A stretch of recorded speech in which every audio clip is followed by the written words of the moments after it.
there. So my name is Michelle, and I'm going to be explaining my body map. So I know you in class mentioned how you don't want us to know exactly what the questions were, so I guess I'm just going to kind of go through each thing and talk about why I think I drew it and why I think it was important, I guess. So this is the body I decided to draw.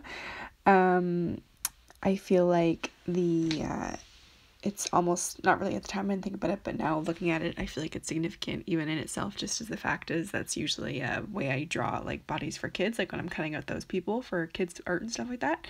So that was kind of funny that I look at it now. But yeah, so I did the color of the hair I did because I didn't have my color of hair. So I'm not really a brunette. Well, I guess depends who you ask. But yeah, so I guess just starting, I believe like one of the first questions you asked were something about like, where did I come from? And so I drew like right here, I drew a heart and like some people.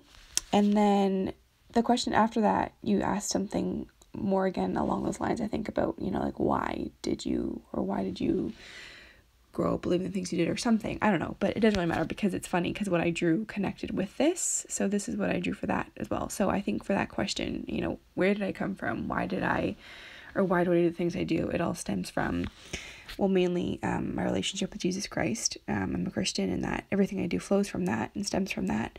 But then also from that comes my family and my friends and the important people in my life. So those are kind of, I think, the two most important things out of this entire thing is just that's what I stem from, mainly my faith and then my family and everyone, all of that, my church, everything that has helped shape me into the person I am. So I feel like that's really significant.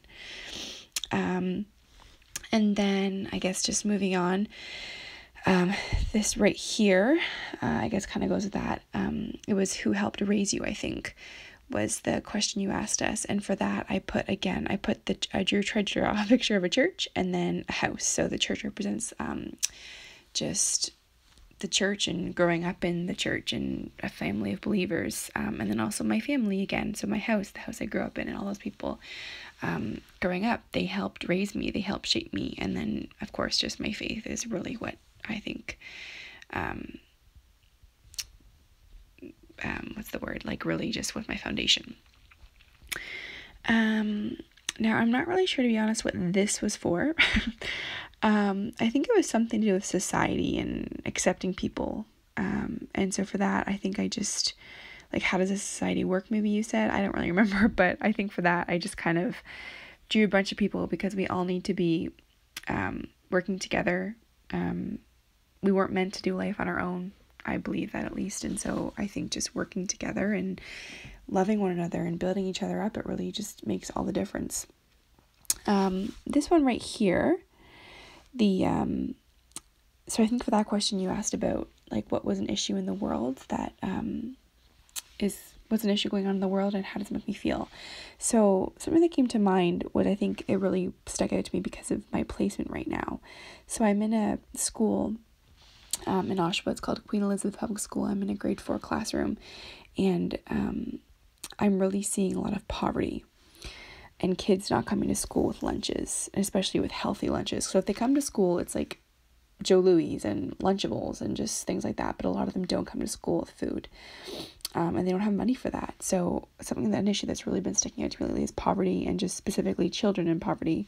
And then I drew the 2 kids, and I drew them sad because a lot of the kids that I've been seeing at placement, they just come to school looking sad, and it makes me sad because I want to be able to help them and just take them home with me, Obviously I cannot do that.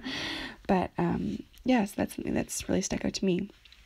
And then for this one, I think that one was about when was the last time I felt diverse, and why did I feel that way?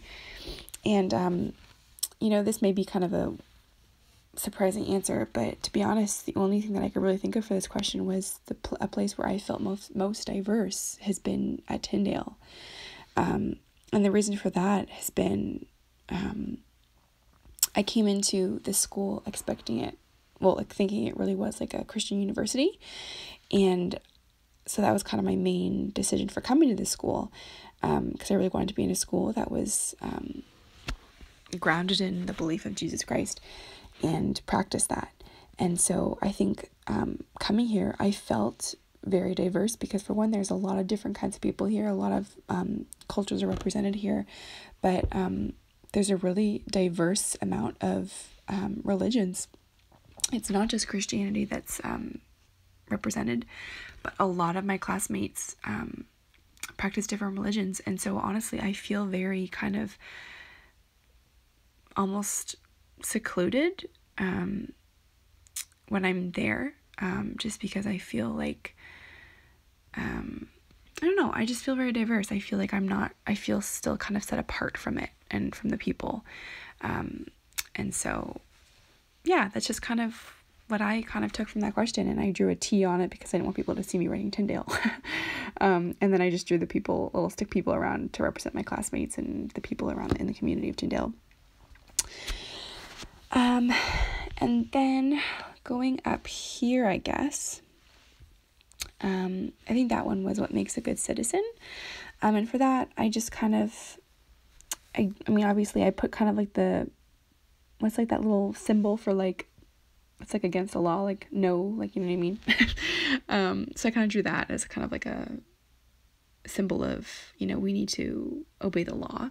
I think that makes a good citizen, is if you're obeying the laws of society, like of the government and stuff. But I also put just respect under it because I think a part of it is just being a good citizen means respecting others and showing them respect. And I think it's being a good citizen. You really need to do unto others as you would have them do unto you. And I think that's really a big important thing for people to remember, especially in 2018 of this world that we're living in.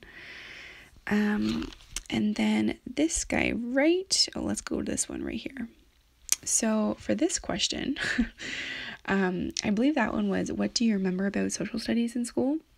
And honestly, for the life of me, I cannot remember anything from social studies. Like, in growing up in elementary school, I honestly do not remember anything. But I do remember taking it like in high school, like in a geography course. And all I remember from that class was, so I guess these kind of two right here are kind of combined. So, well, a few of them here are, but for these two, all I remember is my teacher at the time, his name was Mr. Herliner. And I remember we would have to do presentations and stuff.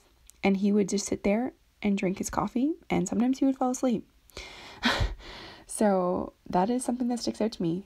He was a nice man and a pretty good teacher, I guess, but, well, it depends how you define that, I guess. But he, and I also remember he always he really wanted us to be good at knowing the map of Canada, which is a good thing to know. But I remember during the first time we did it, we didn't get good marks, so he made us like continue doing it until we got perfect. So everyone just had to keep doing it until everyone got perfect, and I didn't really like that tactic. I mean, obviously at the time it really helped, I guess, because it really got engraved in our brains, but definitely not the greatest, I think, in making me enjoy the class. And then so the world I drew right here for the what do I know about social studies, I think was the one for that one. And then I just kind of, what do I know about social studies? I know it's kind of the study of the world and geography and history and people and society and stuff like that. And then so for this, I drew a question mark for the what do I want to know about social studies? Honestly, to be honest, I kind of want to have a clear definition of what social studies is, because I don't totally know, if I'm being honest. I feel like it's more to it than just the things I've mentioned. Maybe not, I don't know. But yeah, so I kind of just want to know that, and I want to know how to teach it, and how to teach it well and effectively. And so I think that's important. As I'm going to be a teacher, I need to know how to teach it. So I would like to know more about social studies in general, and then just the things that flow from that. And then I think this guy right here was, I think you asked, how do I feel about being in like a social studies class and like exploring the social studies pedagogy and stuff like that. And I put a happy face because I feel good about it, because obviously I need to know more about it, so I want to know more about it, so I put a happy face. And then I put like a ... and then an arrow. It's kind of hard to see, but there's an arrow at the end there. And I do that just because I want to feel good about it moving forward. I want to feel confident about it and confident in my skills about social studies and being confident about being able to teach it. Just going forward, I want to have more knowledge on it. And yeah, and then right here, kind of going off of that, I think it was like, what kind of social studies teacher would I like to be? And I'd like to be a knowledgeable one. So I drew a little light bulb because I want to have lots of ideas and knowledge about it. And then this one right here, oh, actually, I think these were connected now that I think about it. Sorry. I think that one was like, how can my prior knowledge help me successfully teach social studies? And so then I drew a light bulb again for knowledge to represent knowledge. And then just I put my prior knowledge about life and society and just things that I've learned. I think that can help me teach social studies successfully. I think just my beliefs, I think that really will help me be successful in teaching it, because even if my students don't agree with my opinions, I think it's good for different opinions to be exposed. I think it's good to have different beliefs represented in a classroom. So I think just everything that I have, all my prior knowledge will help me be a successful teacher, because I have years on them, and I'll have years on my students, and so I think that will just help me to be able to give maybe more knowledge to them and more insight to them, and hopefully give them some insights and hopefully challenge their thinking. Am I forgetting anything? I don't think I'm missing anything, but then just on the side here, so like faith and patience and compassion and encouraging and supportive and trust and love and family and flexibility. I don't think I'm missing any other ones. If I am, you'll notice, but I put, just kind of going through, there was just words that would kind of stick out to me. I remember, so a lot of them are just beliefs that I have a hold as a person, and just how I want to be as a teacher. I want to, like, love, is kind of like, my love for Christ is something that grounds me, and everything I do flows from it, as I said. So just love was kind of represented in that, and then just in my faith as well.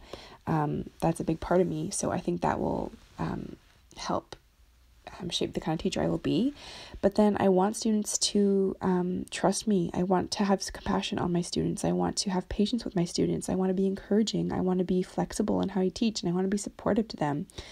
I want my classroom to feel like a community, to feel like a family, to feel safe and welcoming and encouraging. I don't want it to be a negative area, Something I found really interesting, just the first, so I guess just this current placement that I'm in, the teacher in my classroom actually is a Tyndale grad from just a few years ago, and she's a Christian, and so that's just such a blessing. But I thought it was really cool because she was sharing with me how when she first, she's in a portable, and it's a grade 4 classroom, and it's a rough school, and just the kids are, they have some challenges. And so she was sharing with me how, like, before, so the portable that she's in, it was brand new. So when she came in this classroom, it was empty, and just, she literally just walked through this classroom just praying and asking God, just like the Holy Spirit to just flood over her and just be over this space, because this classroom is his. And so I want to have that. I want to do that for my classroom one day, and just have that kind of philosophy with my students and in my classroom and in my teaching, because I think that's the biggest part of me, and that's where my love for kids and teaching comes from. So yeah, and so those are just things that I think I want to hold as true to me, and I hope my students will, respect that and want to come to school and learn in this kind of environment. So that is Michelle Bowman's body map. I hope you enjoyed getting to know me a bit more. All right, bye.